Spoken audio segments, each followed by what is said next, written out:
Hello and welcome back to my channel. This is a book review video for Northanger Abbey by Jane Austen, which I've just read. If you're wondering why there's like green and yellow bars, it's because you're currently sat on top of a stack of books on top of a climbing frame. So I have a kind of climbing frame to where I'm sitting, which is in the book nook, which is normally completely inaccessible because of said climbing frame. But anyway, I digress. I have I've not written a book. I've read a book. I've managed to read another book, so that's my second book of the year. So my kind of goal for this year is one a month, and month 2, and I am on track. So I had planned to read it, I'll start reading a different book, but then my mum picked this up for me from a free pile of books at the co-op, which you can just help yourself and take. So I decided to read this one because it's nice and short. It's like 220 pages long. I had read Pride and Prejudice recently, and I said in that video, that was, I did last year actually, that was one of my books, one of the like 2 books I read last year. That I kind of wanted to try other Austen books. I wasn't sure whether I liked Pride and Prejudice just because I was aware or familiar with the plot, and I quite like the TV version of Pride and Prejudice, with Colin Firth. So Northanger Abbey was one that I didn't really know much about at all, have not seen any adaptations of it, so I didn't have any preconceptions going into it, and it was sort of a good test, and I did enjoy it. It's just kind of a funny book. So it's kind of Austen is kind of making fun of the contemporary popular fiction and romance novels, gothic romance novels of the time, so there's a lot of kind of references to that. There's also the narrative voice speaking directly to the readers quite a lot. Not quite a lot, but like periodically through the book. Is definitely a feature in the way that it wasn't as much, anywhere near as much in Pride and Prejudice, although you do have a narrative voice that runs throughout. This narrative voice speaks directly to the reader, and I'm not sure that I really like that. I'm not sure that it really worked for me. I think it would also help if you were familiar with the types of novels that she is sort of poking fun at. It would make a little bit more sense, so perhaps that would help, but I don't know if that's what I really want. I think I just want like a more straight up novel. There are other books where it's done more overtly and it kind of, I feel it works better, but I don't know, when I was reading it, it just didn't quite work. Particularly at the beginning, I kind of got into it a bit more. The plot, not much happens in the book. It's kind of remarkable how little happens. I feel like a lot happens in Pride and Prejudice, which is a longer book, but there's a lot more characters and a lot more goings on, a lot more people getting married, proposing, running away together, scandals and stuff happening, which there isn't really in this book.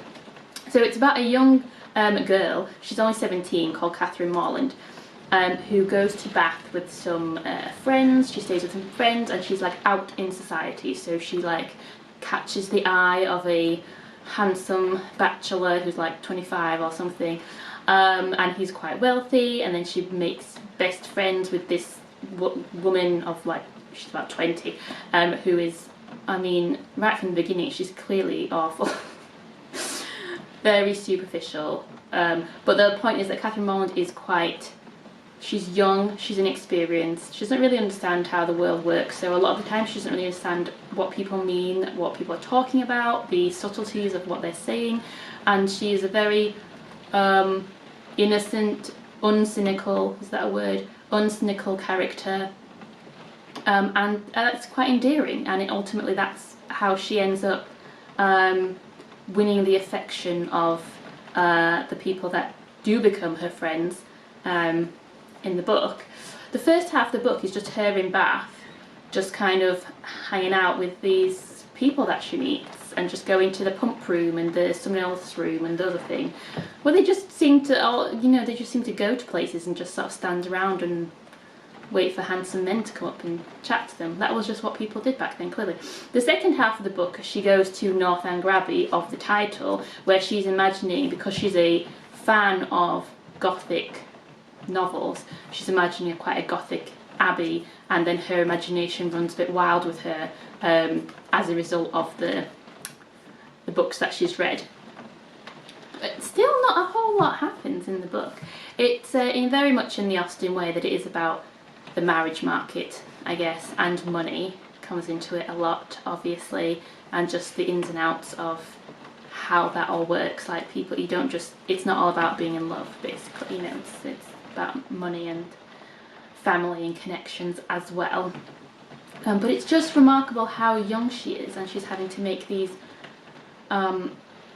really serious decisions about her future in regards to like marrying and stuff. And it was something that I remember thinking when I was reading Pride and Prejudice, to think that like Jane, who is the eldest daughter in Pride and Prejudice, is only supposed to be like 21, Lizzie's like 20, and the youngest is 15 at the start of the book, and they're all supposed to be like going off finding husbands at such a young age, but they didn't really have very long before they were considered old maids. Like Charlotte Lucas in Pride and Prejudice, I think, is 27.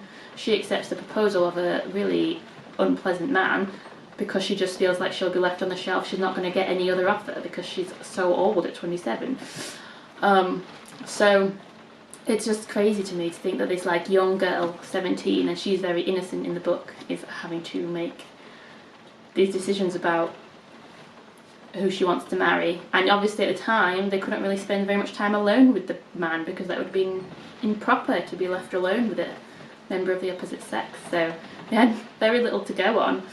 But yeah, I liked it. Not a lot happened. I think I want a bit more action, a bit more plot, please, next time. So my next Austen, I did try and read Emma at one point many years ago and did not get very far in it, but I do like the adaptation that I've seen of Emma with Kate Beckinsale. I also like the adaptation of Sense and Sensibility with Emma Thompson and Kate Winslet. But I feel like maybe Persuasion. I also like the adaptation of that with the actors that I don't know the names of. I think that's a different vibe of a book, a bit more downbeat. That's what I got from the adaptations anyway. Correct me if I'm wrong in the comments. Which Austen should I read next? Please leave me a comment and let me know. The book that I'm planning to read next was the book that I was going to read in February, which is There's No Such Thing as an Easy Job, which was a gift, Christmas present, about a young woman who gets a job where she just has to watch a hidden camera feed, watching an author who is suspected of storing contraband goods. So all she has to do is like watch someone else secretly, and then it's like, I guess, how it affects her and stuff. So we'll see what that one's like. That will be March's book. Probably start reading it now. Anyway, let me know in the comments any book suggestions that you've got.